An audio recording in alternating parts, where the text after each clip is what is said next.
رزق کی تلاش میں اب تک نہیں ملے گا نہیں.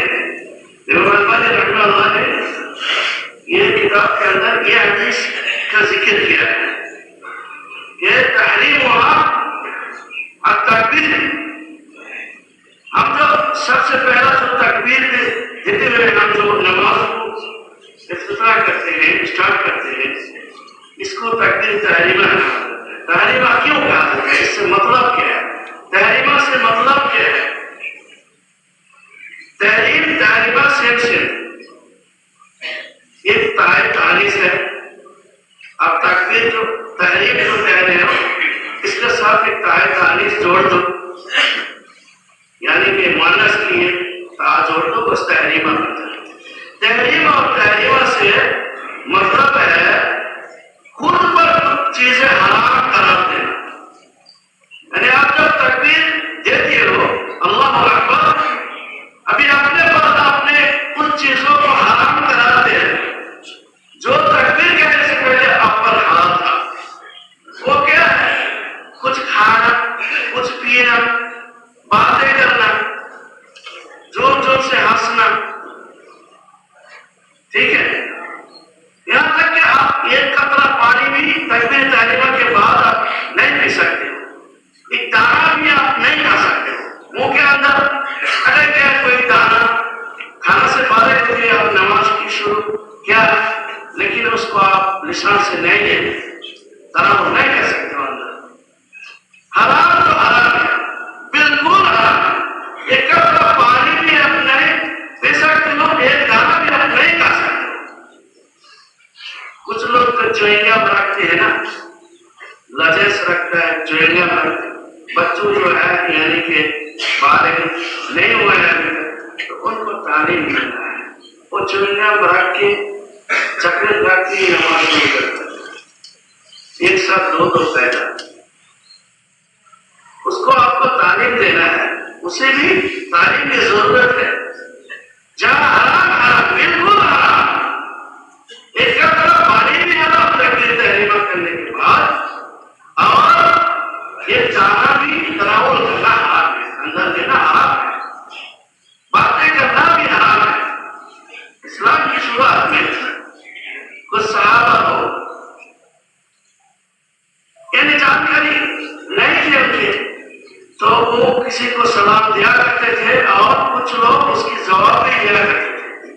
السلام علیکم ورحمۃ اللہ نماز کے اندر کوئی دیتے تھے تو اس کو جواب دیتے وعلیکم السلام ورحمۃ اللہ وبرکاتہ. نبی نے منع فرمایا کہا کہ اس طرح منہ سے لفظ سے جواب نہیں دینا ہے لیکن اشارہ سے جواب دینا ہے. اشارہ سے جواب دینا ہے. انگلیاں کی اشارہ سے یا ہاتھ کی اشارہ سے. ہاتھ اٹھا کے ایسے یا تو انگلیاں اٹھا کے ایسے. تو جس کو آپ سلام دے رہے ہو اس کو بھی جانکاری چاہیے. جو سلام دے رہا ہے اس کو بھی جانکاری چاہیے. تو نماز کے اندر کھانا بھی بالکل حرام ہے. پینا بھی بالکل حرام ہے. باتیں کرنا بھی بالکل حرام ہے. اس طرح کے قبلہ سے منحرف ہونا بھی حرام ہے. قبلہ کے آپ قبلہ کے متوجہ ہوتے ہو ہے نا. متوجہ نہ جاتے کیا آپ ہوتے بھی ایسے آپ ایسے نہیں ہو سکتے.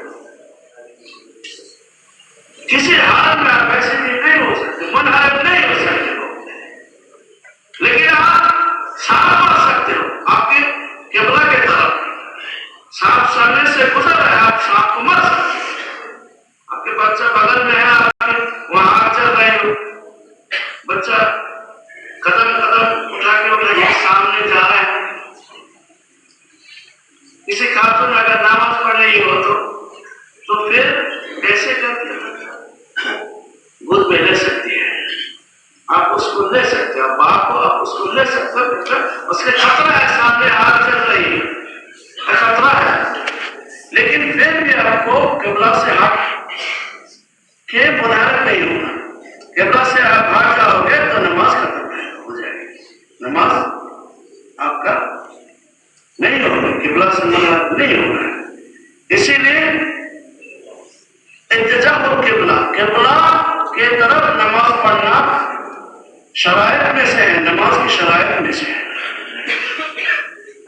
المہم تکبیر سے نماز شروع ہو جاتی ہے اور تسلیم سے نماز ختم ہو جاتی ہے۔ تو اللہ اکبر کی تکبیر تحریمہ، اور میں پچھلے جمعہ میں نے کہا کہ سب سے پہلے ہمیں کیا کہنا ہے تکبیر تحریمہ کرنے کے بعد ہمیں کیا کہنا ہے؟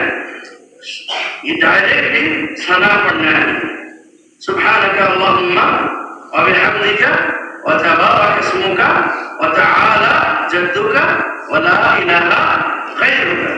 ابھی کیا ہے؟ سورۃ الفاتحہ پڑھنا۔ تو سورۃ الفاتحہ پڑھنا تو قرآن مجید آپ پڑھ گئے، تو آپ کے لیے واجب ہے کہ اعوذ باللہ من الشیطان الرجیم یہ پڑھنا، اعوذ باللہ من الشیطان الرجیم یہ پڑھنا واجب ہے، کیونکہ اللہ نے واجب قرار دیا، فرض قرار دیا اللہ کہ فَإِذَا قَرَأْتَ الْقُرْآنَ فَاسْتَعِذْ بِاللَّهِ مِنَ الشَّيْطَانِ الرَّجِيمِ۔ جب قرآن سے پڑھنا ہے تو پناہ مانگ لینا چاہیے، اللہ کی پناہ مانگ لینا چاہیے، ہاں، شیطان آپ کو تاکہ آکے کوئی وسوسہ نہ دے سکے۔ اعوذ باللہ من الشیطان الرجیم، پھر کیا پڑھنا ہے؟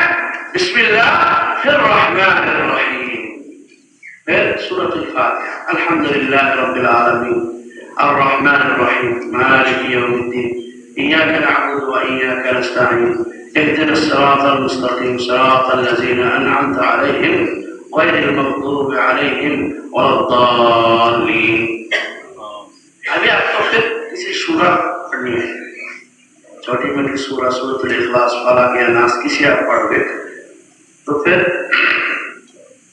بسم اللہ الرحمن الرحیم، جو سورہ آپ پڑھ گئے اس کے شروع سے آپ کو پڑھنا ہے۔ اس لیے اب شروع سے آپ نہیں پڑھ گئے تو آپ کی بسم اللہ پڑھنے کی کوئی ضرورت نہیں، بیچ میں پڑھ گئے، کسی سورہ کے بیچ میں پڑھ گئے۔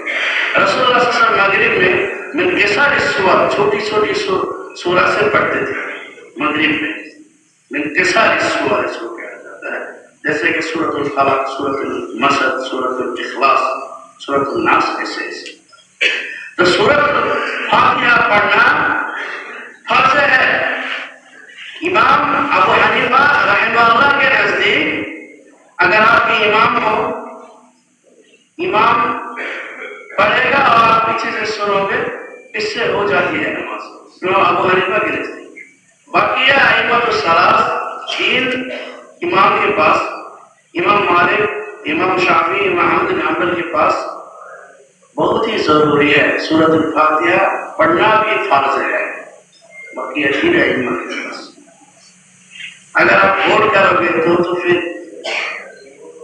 ایک طرف تین ہے، ایک طرف ایک ہے، ٹھیک ہے نا؟ تو اس کے دونوں کے درمیان تدبیر کیا گیا، کہا کہ بھائی آپ قرآن پڑھیں گے تو آپ کو تو اللہ اجر دیں گے نا، تو فائدہ ہے، پڑھنا تو فائدہ ہی ہے نا، نہ پڑھنا کوئی فائدہ ہے؟